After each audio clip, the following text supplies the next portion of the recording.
Aksharnagar society વિસ્તારમાં વરસાદી પાણી નિકાલ નહીં થતા તંત્ર દ્વારા કોઈ નક્કર પગલાં ન ભરાતા આખરે 100 થી વધુ મહિલાઓ રણચંડી બની હતી અને અક્ષરનગર સોસાયટી વિસ્તારની બહાર રહીશોએ વાહનો રોકી ચક્કાજામ કર્યો હતો।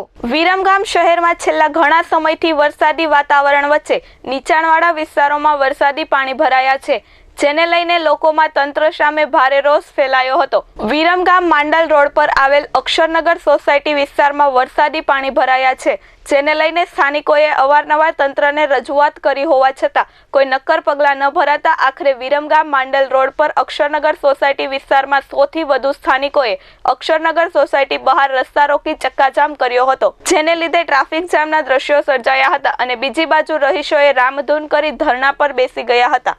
દિલીપભાઈ જોશી, આજ વરસાદ ચાલુ થયો 15 દિવસથી અમારી સોસાયટીમાં આ રીતે પાણી ભરાયેલું રહે છે। એમાં ગટરનું પાણી મિક્સ 15 દિવસથી ગટરનું પાણી પીએ છીએ।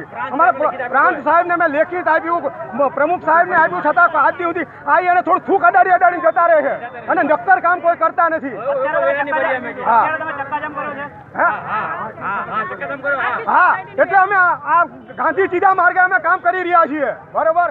જો આ તંત્ર નહીં આવે તો અમારે અહીંયા આગળ બીજો ગાંધી ચિંતા માર્ગે બીજો રસ્તો ઉપર આપણા ઉપવાસ પર ઉતરવાની ફરજ પડશે। સ્થાનિકોએ 2 કલાકના ચક્કાજામ કર્યા બાદ વિરમગામ નગરપાલિકાનું નગરોળ તંત્ર સફાળું જાગ્યું હતું અને રહીશો અને અધિકારીઓ વચ્ચે ઉગ્ર બોલાચાલી બાદ તંત્ર દ્વારા વરસાદી પાણી નિકાલ માટે કમ્પેશન ટેન્કર બોલાવી પાણીનો નિકાલ કરવાની કામગીરી હાથ ધરાઈ હતી।